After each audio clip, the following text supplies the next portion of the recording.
Sejam bem-vindos a mais um podcast Team. Eu sou a Camila, estamos aqui com o Brian. Oi, eu sou o Brian, estou feliz de estar aqui mais uma vez. E com o nosso convidado, Rodrigo. Olá, tudo bem? Eu sou o Rodrigo, eu sou ancião aqui da Igreja Central de São José, eu cuido aqui dessa molecada e de outros departamentos aqui também, mas vocês já me viram aqui algumas vezes. Não esqueça de curtir, compartilhar e se inscrever no canal.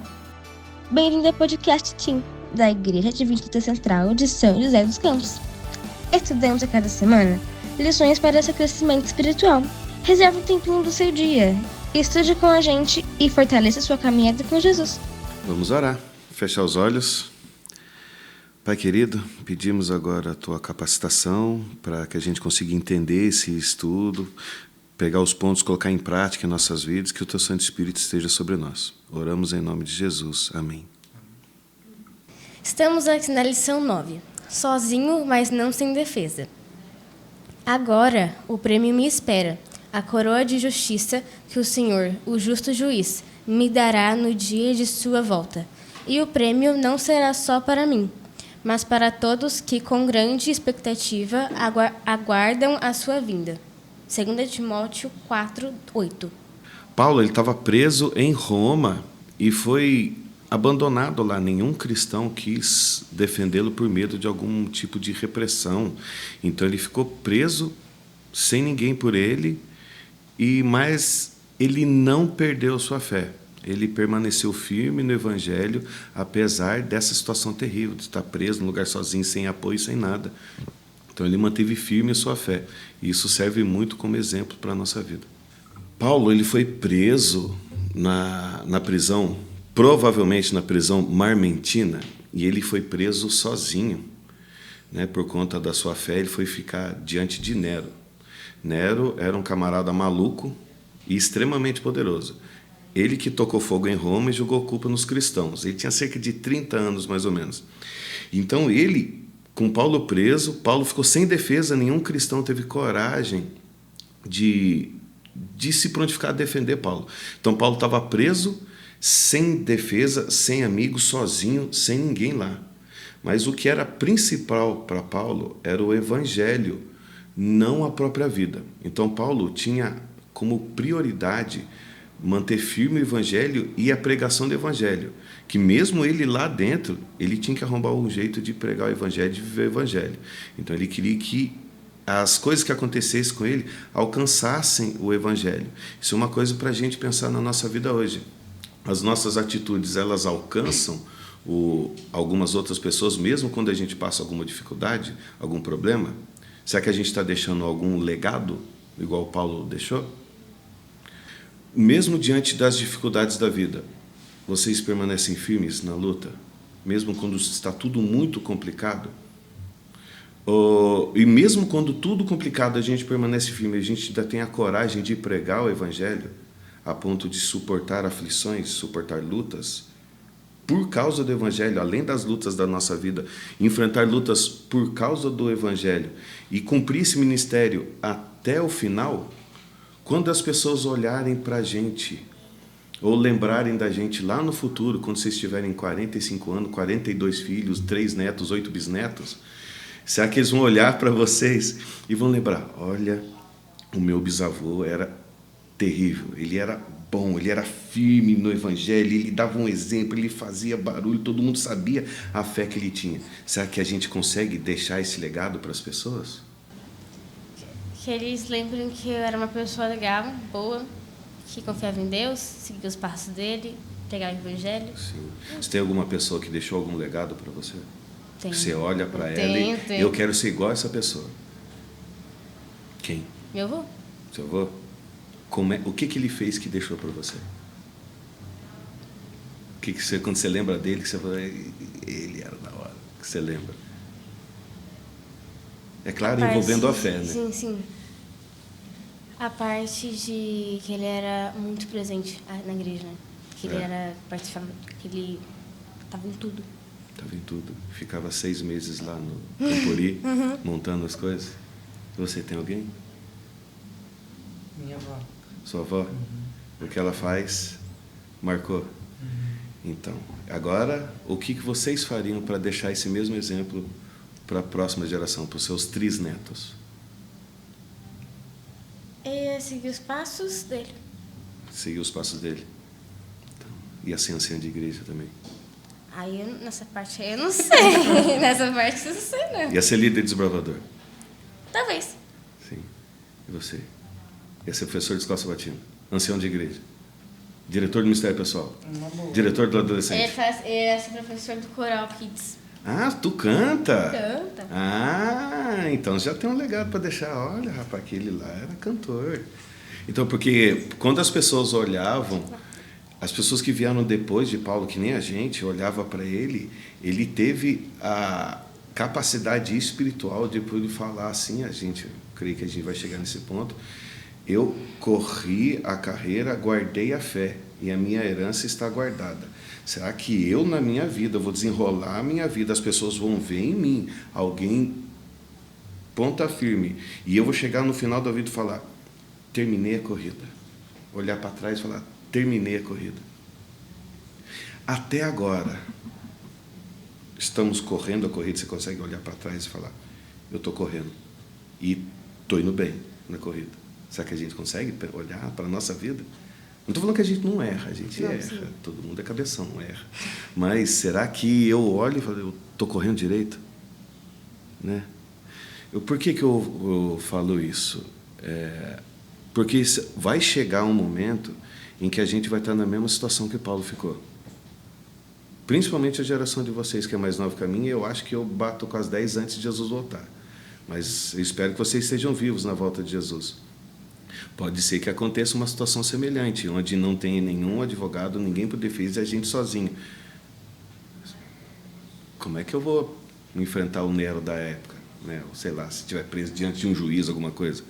Né? Eu preciso construir uma carreira firme para chegar lá na frente e ter onde pisar. Né? Se eu correr a minha vida cristã de qualquer jeito, quando eu for pisar lá, eu afundo. Então, é isso que eu quero dizer, igual aconteceu com Paulo, quando eu pergunto qual legado a gente deixa. Porque essa parte aí de correr e afundar, você me lembrou de uma frase. Não de uma frase, não, uma palavra, mas é mesmo. O quê? Um passo de fé. Um passo de fé. Paulo viveu pela fé. Então, ele precisava ter os pés firmes na fé, para quando as coisas acontecerem, ele está firme. Ele estava preparado para esse momento, ele sabia que o tempo dele estava acabando. Então, ele tinha que estar pronto. Esse slide eu comentei com vocês. Paulo não via sua morte como derrota, mas como vitória em Cristo depois das prisões, perseguições, açoites, naufrágios, abandono. Ele declarou, combati o bom combate, terminei a corrida e guardei a fé. O deixar o legado é guardar a fé e que as pessoas vejam isso na nossa vida. Isso é deixar um legado, guardar a fé e deixar que as pessoas vejam. Na sua vida, não precisa responder agora, mas para você pensar assim por dentro, quem estiver assistindo também pensar para dentro. A sua vida, quando você olha para dentro de você, você imagina as pessoas olhando para você e falando assim, ele é legal, ele é diferente, ela é diferente, são crentes diferentes, são pessoas diferentes. Então, esse é guardar a fé, isso é viver a fé, isso é estar firme, preparado, com os pés marcados na rocha. É importante a gente pensar nisso para a nossa vida, porque eu falei, porque vai chegar uma hora e vai ser cobrado. Fé é aquela entrega a mais que você faz, mesmo sem saber no que vai dar. Isso é fé, isso é o que o diabo não tem. Fé é a sua vida entregue na mão de Deus. Então, quando você pensa na frase, guardei a fé, quer dizer que a minha vida está entregue na mão de Deus? Tipo, o que eu penso para a minha vida pode ser completamente diferente daquilo que Deus pensa para a minha vida. Eu estou firmado em Deus o suficiente para viver o que Deus quer, mesmo que seja diferente do que eu pensei. Isso é guardar a fé. Fé, então, é uma entrega a mais. Aquilo que você vai sem saber para onde, que nem Abraão. Deus chamou, você só vai. Então, quando eu falo assim, o que é guardar a fé, você pode ver tipo assim, não, Deus mudou o caminho da minha vida várias vezes e eu segui o caminho que Ele mudou. E isso seria guardar a fé. Né? Agora, se eu fiz só o que eu quis, mesmo que fosse diferente do que Deus falou, aí eu não guardei a fé. Então, diante de tudo isso que eu comentei com vocês, o que vocês entendem? O que significa sobre guardar a fé? O que é guardar a fé? Comigo acontece todo sábado às 9 horas da manhã, quando eu tenho que acordar para ir para a igreja.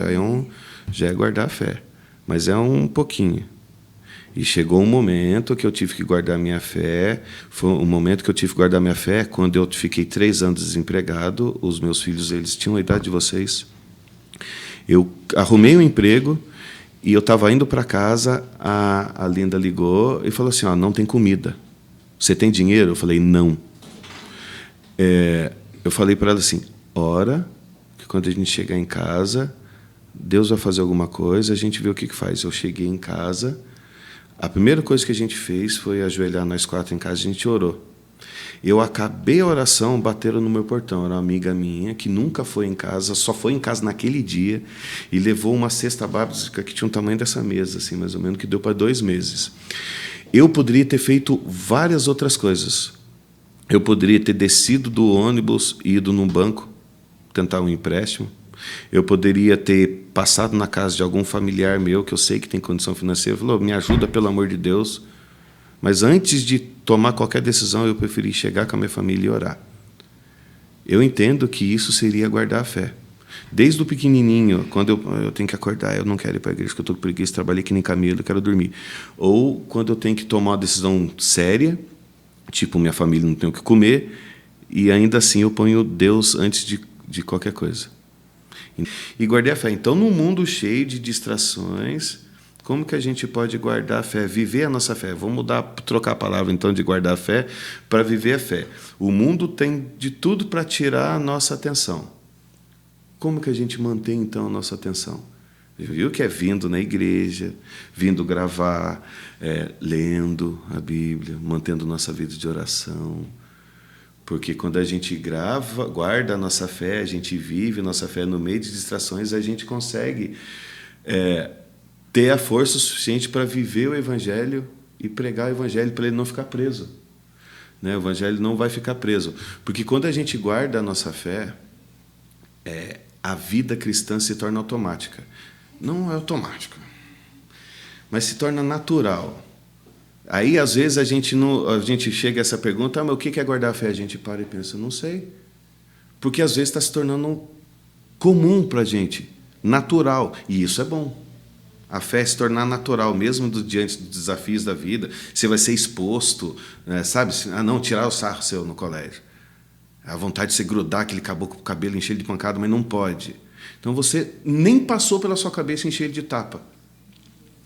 Porque já tem coisa guardada dentro do seu coração. A gente só não vê que está guardando a fé.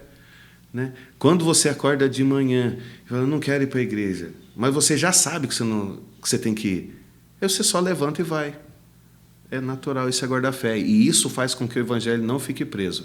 As pessoas enxergam em nós uma vida de cristão, uma vida crente. E vocês não prendem o Evangelho quando vocês vivem o Evangelho. Então, Paulo, ele escrevia carta, ele falava com os soldados, ele pregou para um outro rei que estava lá. Fugiu a palavra quando começa a fazer um monte de perguntas, interrogando ele. O rei ficou impressionado, o Nero ficou impressionado, porque ele falava do Evangelho. Vocês falam do Evangelho, mesmo sem abrir a boca, mas vocês já falaram do Evangelho. Sim, dentro da igreja. Eu já vi vocês lá na frente falando. Então, o Evangelho não fica preso quando você guarda a fé. Mesmo quando o Paulo teve que comparecer perante Nero, ele não guardou a fé. Ele não guardou a fé, ele não abandonou a fé. Se a nossa vida for continuar correndo, a gente vivendo o Evangelho, vindo para a igreja, lendo a Bíblia, mantendo firme nossa posição, vem aqui e guarda o podcast, quando a gente tiver que ser colocado à prova, precisar de um advogado, Paulo só tinha por advogado Jesus. Quando a gente precisar desse mesmo advogado e nós estivermos vivendo a fé, esse mesmo advogado vai estar por nós. E que não comentei, pode chegar que no tempo do fim vocês precisem desse advogado para colocar palavras na boca de vocês. Vocês já imaginaram? Já se colocaram nessa situação? Já passou pela sua cabeça que você pode depender de Cristo assim para falar alguma coisa para alguém que precisa? Já passou pela sua cabeça? É difícil, mas não é impossível, não. Deus consegue. Deus ajuda você. Deus ajuda vocês. Eu já vi vocês fazendo. Vocês já foram colocados à prova na escola por conta de ser adventista? Ou, tipo assim, estava todo mundo zoando o cara, eu falei, não vou zoar aquele cara, porque está errado. Já foram colocados nessa situação? Ou, não zoar alguém que... Não zoar alguém sabendo que zoar é errado? Ou vocês já foram chamados para fazer alguma coisa no sábado na escola? Não? Você não estuda? Nunca te chamaram? Minha professora de inglês, que todo mundo fala mal dela, só que eu não falo porque eu gosto dela. Então. Os beijos deste mundo são como os beijos de Judas. São beijos de traição e de morte. Mas os beijos de nosso Senhor Jesus Cristo são beijos de graça, amizade, bondade e amor. Olha, Rodrigo, eu entendi que nesse texto aí, que tipo assim, os beijos deste mundo, de Judas, de morte e tal, são tudo beijo falso. Tipo, ele é um beijo, mas não tem nada de bom, assim. Uhum. E o único que é verdadeiro mesmo é Jesus Cristo. Sim, o que o mundo vai trazer para a gente, ele pode até parecer bom, né? Mas não vai ter resultado, não vai trazer boas coisas. Paulo, ele era rico antes de se converter, ele era importante. Ele abandonou tudo para viver a carreira de Cristo. Aí chegou ao ponto que nem a gente viu do fim da vida dele, mas ele sabia o que esperava ele. Ele esperava o resultado final, né? A glória da volta de Jesus, ele poder morar com Jesus. Então, Paulo, ele abandonou a vida de luxo que ele poderia ter para viver a graça de Cristo. Ele chegou ao ponto da morte. É ali, no ponto da morte, em que brilhou o caráter de Cristo na vida dele. Como diz essa frase. O caráter de um cristão brilha mais intensamente nos momentos de maior pressão e perigo. Exatamente como aconteceu com Paulo. Ele estava preso sozinho, sem amigo, com frio, numa cadeia gelada, úmida, risco de ficar doente, e ele sabia que ele ia morrer. Mas quando ele morreu, soldados se converteram pelo testemunho dele. Então, é claro que a gente não precisa imaginar a gente chegar numa situação dessa para viver o Evangelho. A gente pode viver o Evangelho no nosso dia a dia. Mesmo no nosso dia a dia, em pequenas coisas, tem pessoas lá fora que têm o coração duro, que são amolecidos pelo nosso testemunho. Então, a gente precisa estar disposto a testemunhar, mesmo quando as coisas dão errado. Então, será que a gente está disposto a testemunhar, mesmo quando as coisas parecem dar errado? Muito obrigada, Rodrigo, por ter participado. Eu que agradeço a oportunidade de estar aqui com vocês, a gente aprender esses assuntos tão importantes, e estou à disposição. Sempre que chamar, eu estarei aqui. Obrigada, Brian, por participar com a gente. Eu que agradeço. Não esqueça de curtir, compartilhar e se inscrever. Tchau, gente. Tchau.